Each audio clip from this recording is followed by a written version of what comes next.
Introduction à la partie 2. Henri Bergson. La plus haute ambition de l'art est de nous révéler la nature. Oui, il y a plusieurs niveaux d'ambition dans l'art.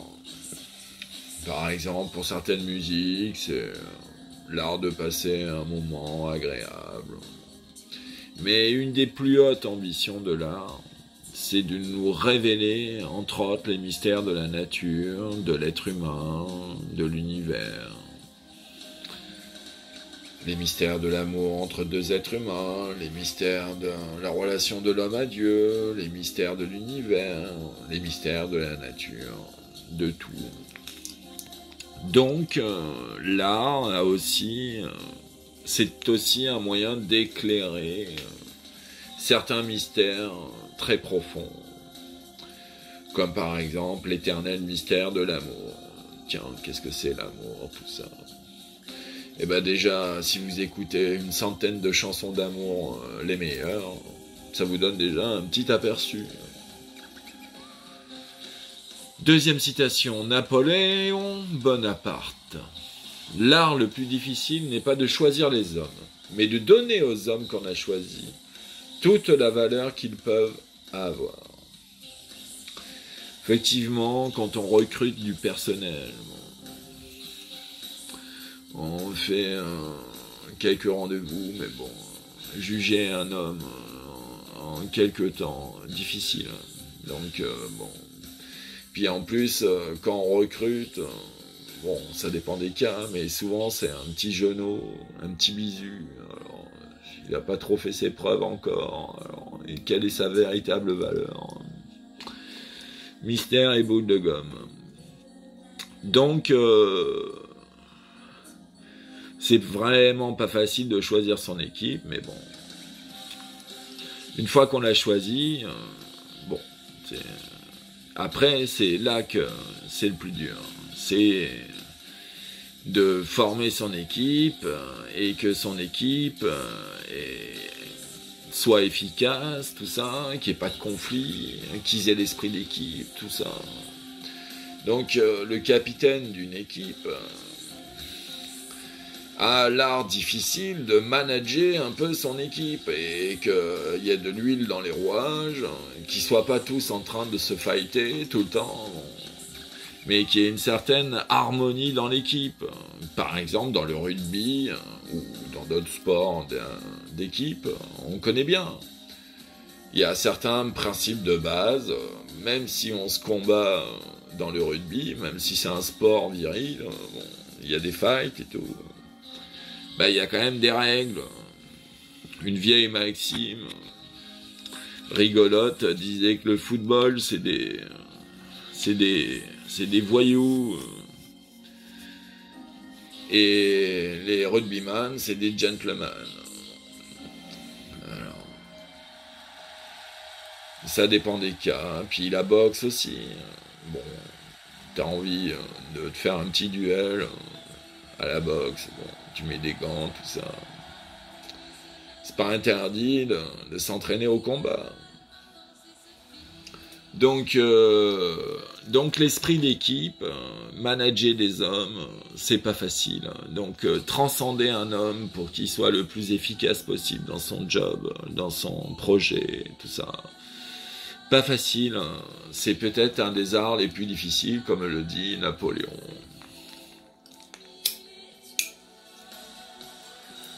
Émile Michel Cioran.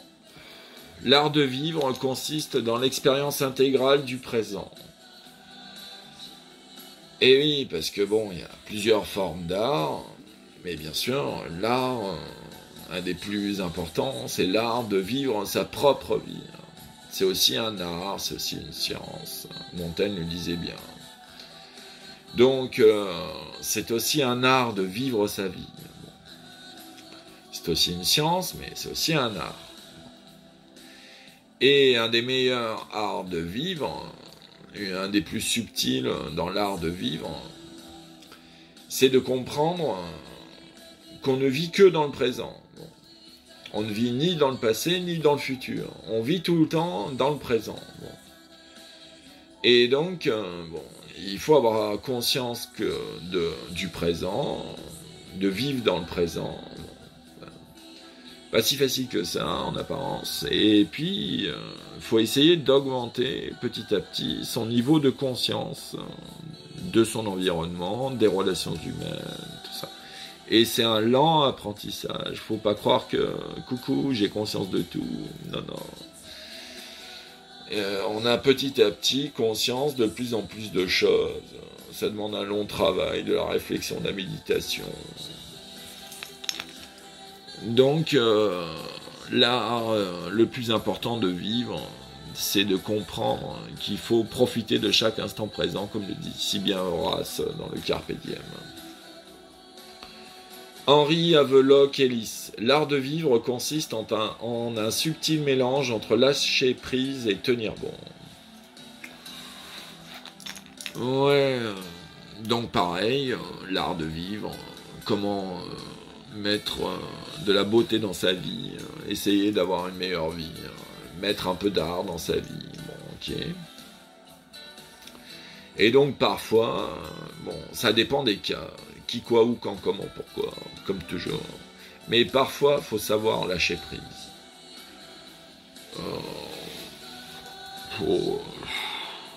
Parfois, des fois, dans certains cas, on fait une erreur. Bon.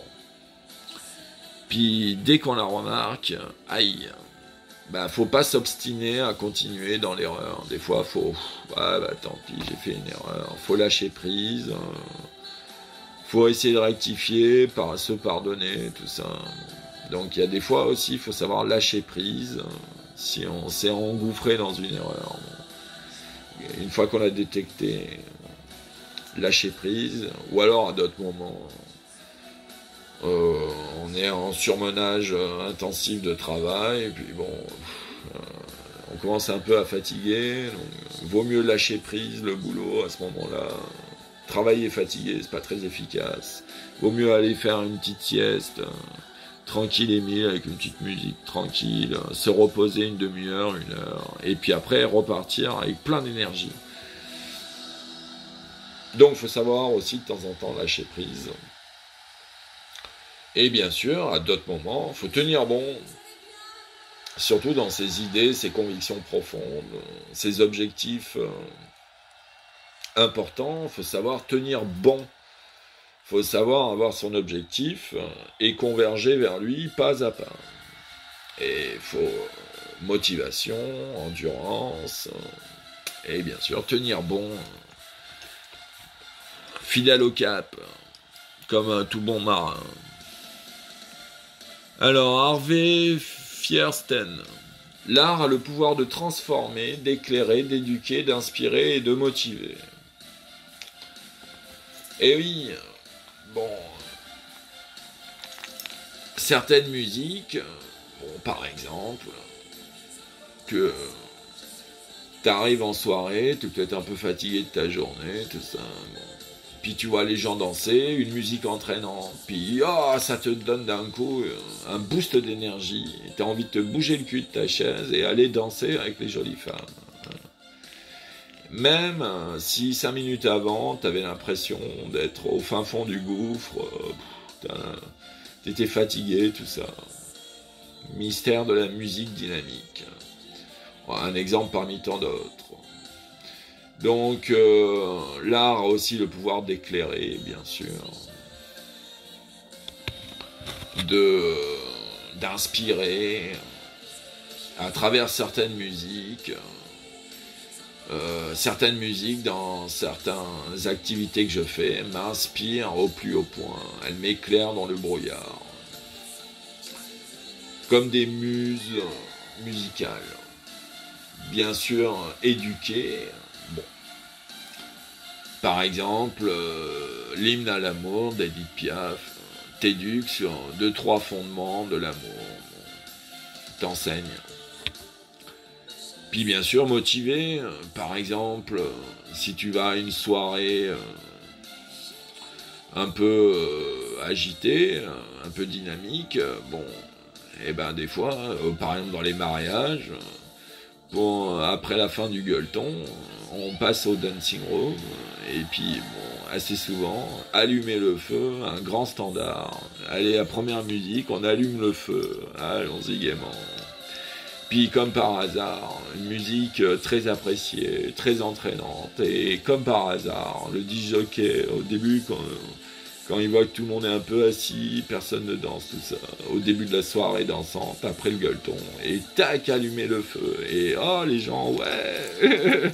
Puis il y en a plein d'un coup qui se mettent à danser, oh, surprise. Donc, citation suivante, Benjamin Disraeli, l'art de la conversation fait appel à deux belles qualités. Il faut savoir entrer en contact avec autrui et comprendre son point de vue, à la fois communiquer et écouter.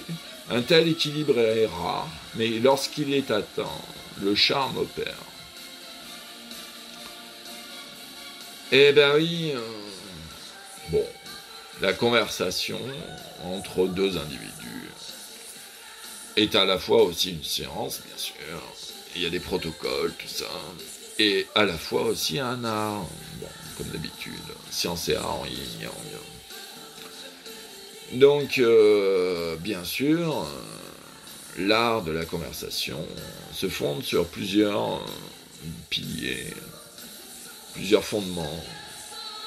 Donc déjà, il faut rentrer dans une forme de réciprocité, de contact, d'harmonie, de discussion. Bon. Tout le monde n'est pas compatible avec tout le monde pour avoir une discussion harmonieuse.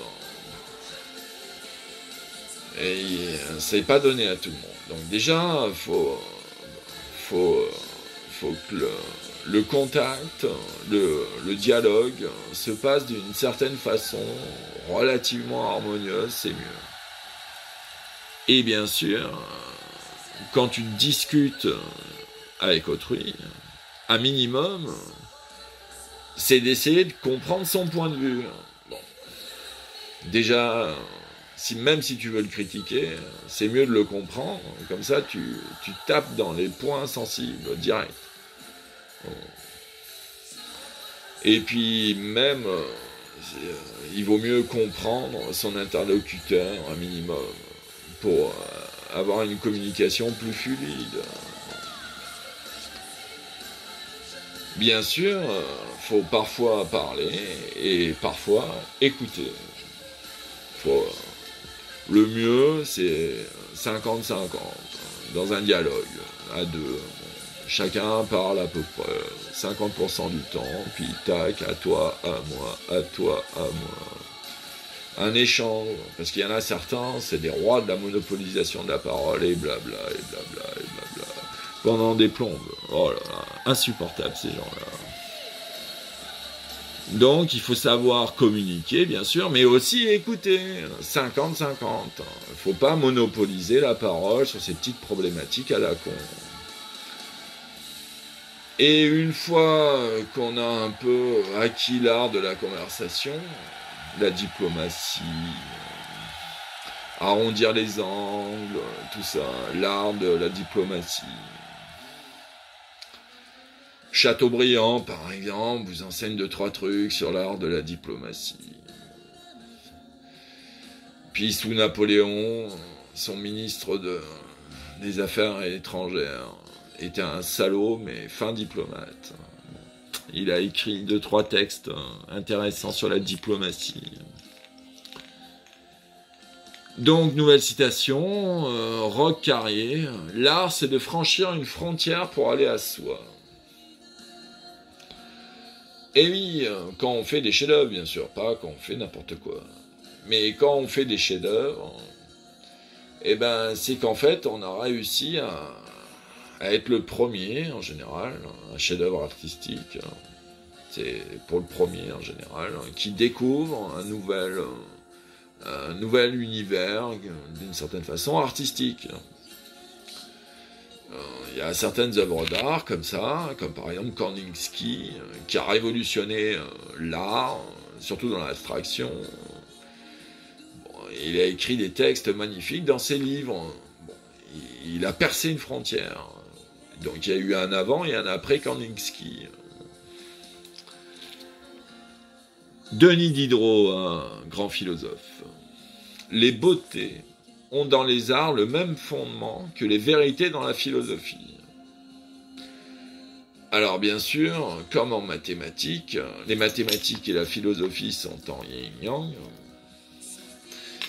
Et donc, comme les mathématiques, qui ne recherchent que les vérités, la philosophie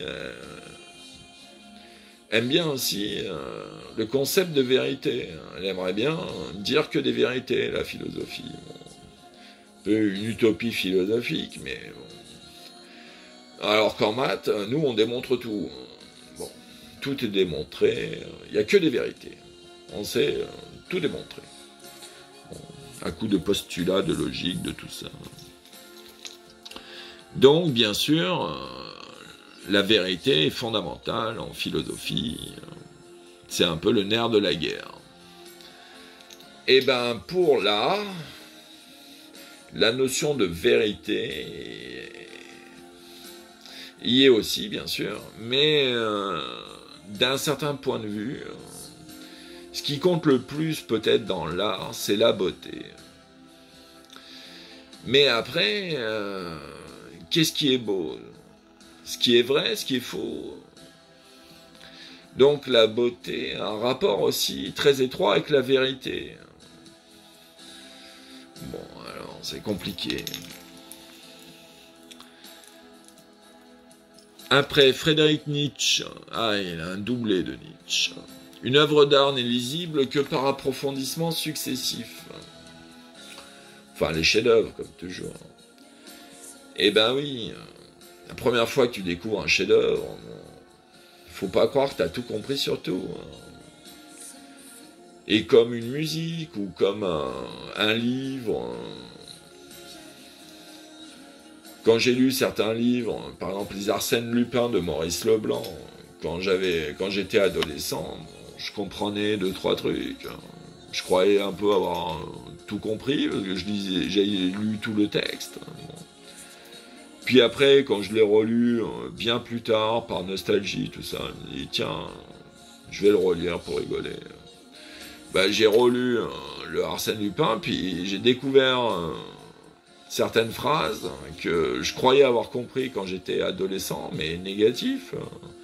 Je me suis aperçu, quand j'étais plus expérimenté, que, ah ouais d'accord, il y avait un truc caché. Si tu connaissais pas le truc, tu captais rien. Donc j'ai découvert des nouveaux trucs en relisant un livre bien plus tard.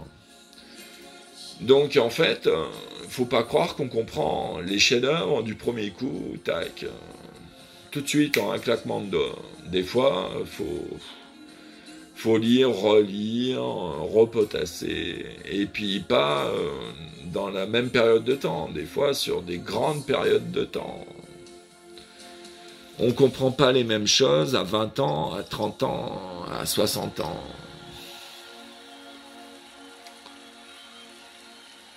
Donc Nietzsche le comprend bien et te dit que il faut faire approfondissement successif, pas à pas, aller en profondeur, pas à pas. Et il faut surtout pas croire qu'on comprend tout du premier coup. Ça, c'est une erreur. Deuxième citation de Nietzsche. L'artiste a le pouvoir de réveiller la force d'agir qui sommeille dans d'autres âmes. Eh bien effectivement... Certains chants révolutionnaires, comme Bella Ciao, je sais pas quoi, la Marseillaise, dans certains cas,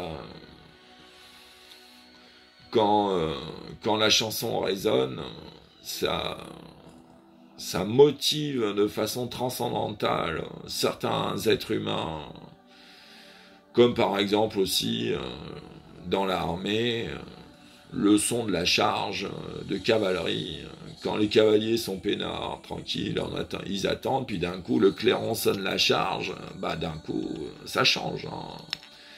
Le cavalier, d'un coup, qui était peinard son cheval à attendre, d'un coup il sort son sabre et galop au cheval, ça change, ça te réveille de ta léthargie. Nouvelle citation. Élie Fréron, l'art est nécessaire jusque dans la manière de présenter la vérité. Bon, le mot nécessaire est un peu fort, mais l'idée est bonne.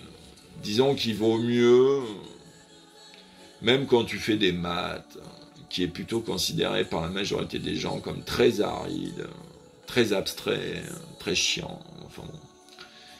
Donc même si tu expliques le théorème de Pythagore, une belle vérité universelle dans les espaces euclidiens, bah il vaut mieux faire des jolis dessins, mettre un peu d'art, essayer de mettre 2-3 jolies images, sortir une blague de temps en temps,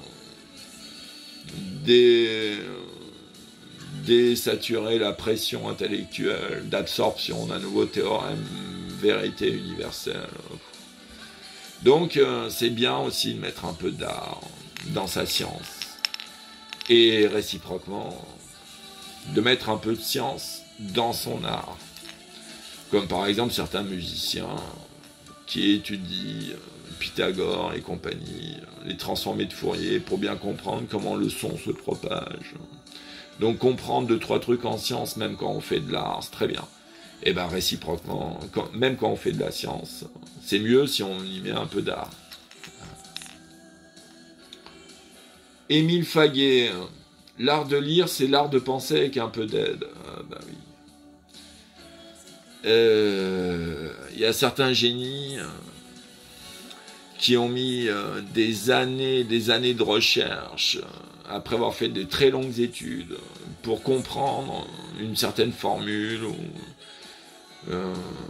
ou pondre une certaine musique, ou je sais, ou écrire certains romans. Donc, quand on lit ces ouvrages magnifiques, révolutionnaires, tout ça, eh ben on n'aurait peut-être pas eu forcément l'idée avant de lire le livre, ou du moins, on aurait peut-être galéré des années avant de trouver certaines idées. Donc, quand tu lis, si tu lis en cherchant toujours un peu un minimum de compréhension en profondeur, ben, quand tu lis, ça débloque ton esprit sur certaines vérités. Théodore Zeldin, la gastronomie est l'art d'utiliser la nourriture pour créer du bonheur. Ah, ça c'est bien vrai que quand tu vas dans les restos étoilés, quand le cuistot, quand le chef cuisinier te prépare un bon petit plat, waouh, j'y suis allé dans certains restos, waouh, alors là, le plaisir gustatif des grands plats, surtout de la gastronomie française, ah waouh, donc quand tu manges de très bons plats, tu te régales, ça te fournit du bonheur. Est-ce que si tu vas chez le boui-boui, qui fait trop cuire avec des aliments, des aliments, des poubelles, ou je sais pas quoi, bon, t'as pas beaucoup de bonheur. Donc la gastronomie est aussi un art, bien entendu, qui te procure pas mal de bonheur à partir de nourriture. Jimmy Carter. Comme la musique et les arts, l'amour de la nature peut dépasser les frontières politiques et sociales. Et oui, la musique, elle dépasse facilement les frontières politiques. En ce moment, la mode est plutôt chansons anglaises, américaines, tout ça. Et Michael Jackson, par exemple, certains de ses albums étaient des succès mondiaux dans tous les pays, number one. Je crois que son meilleur coup, bon, il faudrait vérifier, mais c'est Thriller. Quand il a sorti son vidéoclip de Thriller, alors la révolution mondiale, c'est numéro 1 dans tous les top 50 du monde, Thriller, chef-d'œuvre. Je me souviens la première fois que j'ai vu Thriller, waouh, j'ai halluciné, la première fois que je voyais un truc pareil. En plus, chorégraphie, danse, Michael Jackson, waouh, chef-d'œuvre absolu. Donc, et puis bien sûr, que tu sois riche ou pas, bon, t'as toujours deux oreilles pour écouter de la musique. Bon. Et parfois, certains riches comprennent rien en musique et certains pauvres sont des cadors en musique. Bon. Ou inversement d'ailleurs.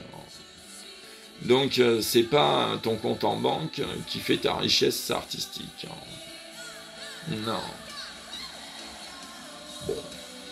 Donc voilà la fin de ma deuxième partie de l'introduction à l'art.